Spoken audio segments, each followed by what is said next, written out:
दोस्तों नमस्कार, मैं हूं नारायण सिंह चारण और आप सभी का स्वागत है हमारे YouTube चैनल पर जिसका नाम है विंग्स फॉर सक्सेस राजस्थान। मित्रों, कल जैसे ही एक कोर्ट का निर्णय आता है उसके बाद इस तरीके का एक माहौल बनाया गया है कि ये भर्ती प्रक्रिया पे स्टे आ गया है, अब भर्ती प्रक्रिया आगे नहीं बढ़ेगी या अब ये रीट रद्द हो जाएगी। तो इसको लेकर के काफ़ी लोग परेशान हैं। मैं ये वीडियो उन सब लोगों की परेशानी को दूर करने के लिए लेके आया हूँ। आपके सामने आपको दिख रहा होगा, ये राजस्थान पत्रिका का एक कट है जो आप देख रहे हैं। इसमें देखो क्या लिखा हुआ है। स्टार्टिंग में अगर हम लोग बात करें, राजस्थान हाईकोर्ट ने रीट 2021 के माध्यम से शिक्षकों की नियुक्ति पर रोक लगाने से इनकार कर दिया। यानी जो उन लोगों ने स्टे मांगा था उस स्टे को कोर्ट ने बुरी तरीके से मना कर दिया कि भाई ये स्टे इस भर्ती के ऊपर नहीं आ सकता।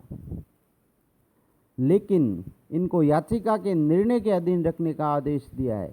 इन्होंने जो एबीवीपी की जो याचिका थी, उन्होंने ये मांग की थी इसके माध्यम से कि भर्ती प्रक्रिया पर स्टे दिया जाए, लेकिन कोर्ट ने इससे साफ इनकार कर दिया। लेकिन उन्होंने इस जो भर्ती प्रक्रिया है उसको याचिका के निर्णय के अधीन रख दिया। अब याचिका का जो निर्णय होगा उसके अधीन ये भर्ती होगी, यानी कि इसके ऊपर किसी भी तरह का कोई स्टे नहीं है। यानी आपको ज्वाइनिंग मिलने में किसी भी तरीके की कोई बाधा इससे आने वाली नहीं है। देखो, मंगलवार को रीट 2021 पेपर मामले पर सुनवाई के दौरान एसओजी ने विस्तृत रिपोर्ट पेश की। वहीं एसओजी के अतिरिक्त पुलिस निदेशक ने स्वयं उपस्थित होकर अपना पक्ष रखा। और इन्होंने देखिए, इसके साथ ही कोर्ट ने ये भी कहा था कि इन्होंने देखो, कार्यवाही मुख्य न्यायाधीश एम श्रीवास्तव और न्यायाधीश समीर जैन ने एसओजी जांच पर संतोष जाहिर करते हुए 26 मई तक अंतिम नतीजा रिपोर्ट पेश करने के आदेश दिए। यानी इनको 26 मई तक का टाइम देते हुए ये कहा है कि आप 26 मई तक अपना अंतिम नतीजा रिपोर्ट है वो प्रस्तुत करो। और इससे सबसे बड़ी बात यह है कि कोर्ट में जो जज महोदय हैं वो एसओजी की जांच से बिल्कुल संतुष्ट नजर आए। यानी कि स्टे आने का कोई प्रश्न ही नहीं है। आपको बिल्कुल भी चिंतित होने की ज़रूरत नहीं है, आपको समय पर आपकी ज्वाइनिंग मिल जाएगी। मधु नागर और अन्य सहित जनहित याचिकाओं पर सुनवाई के दौरान याचिकाकर्ताओं ने कहा कि पेपर लीक का संबंध राजीव गांधी स्टडी सर्किल से है, जिसे मुख्यमंत्री जी सीधे सीधे जुड़े हुए हैं। ऐसे में जांच एसओजी की जगह सीबीआई को देनी चाहिए। यानी एक तर्क रखा गया कि भाई ये जो इसमें पेपर लीक का जो प्रकरण है, इसमें राजीव गांधी स्टडी सर्किल्स जो एक संस्थान है कांग्रेस की, उसको सीधे सीधे जुड़ी हुई है और इसमें मुख्यमंत्री जी का भी हाथ हो सकता है। ऐसे में सीबीआई को जांच देनी चाहिए। लेकिन कोर्ट बिल्कुल भी इससे सहमत नज़र नहीं आया और उन्होंने याचिकाकर्ता जो थे उन्होंने नियुक्ति प्रक्रिया पर रोक लगाने का आग्रह भी किया, लेकिन कोर्ट ने इसको खारिज कर दिया।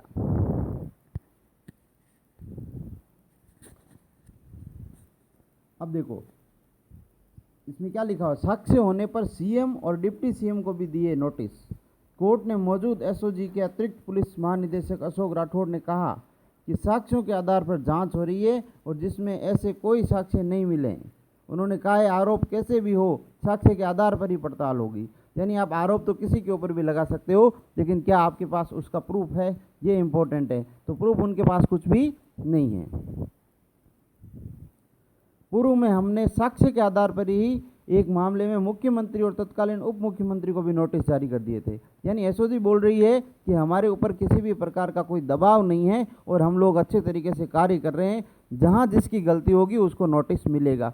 यानी कि पूर्व के एक मामले का भी उन्होंने उल्लेख करते हुए कहा है कि मुख्यमंत्री अशोक गहलोत और तत्कालीन उप मुख्यमंत्री, यानी यहाँ सचिन पायलट की बात हो रही है, उनको भी एसओजी ने नोटिस दिया था।